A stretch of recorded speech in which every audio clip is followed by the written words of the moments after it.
কলিয়াভোমোৰা দলঙত অঘটন পুৰণি কলিয়াভোমোৰা দলঙৰ পৰা ৰেলিং ভাঙি ব্ৰহ্মপুত্ৰৰ বুকুত পৰিল এখন বাহন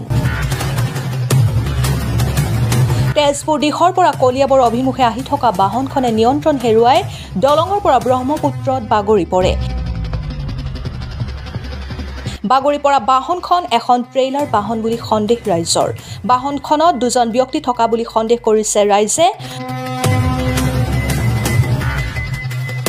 ঘটনাস্থলীত ইতিমধ্যে শোণিতপুৰ জিলা প্ৰশাসনৰ লোক উপস্থিত হৈ তদন্ত অব্যাহত ৰখাৰ লগতে চালক আৰু হেণ্ডিমেন সহ বাহনখন উদ্ধাৰৰ যাৱতীয় ব্যৱস্থা গ্ৰহণ কৰিছে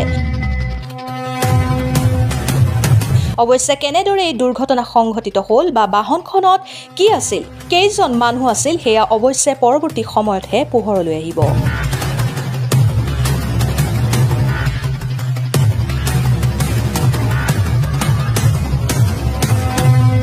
Bureau Report, Airtime News and Entertainment.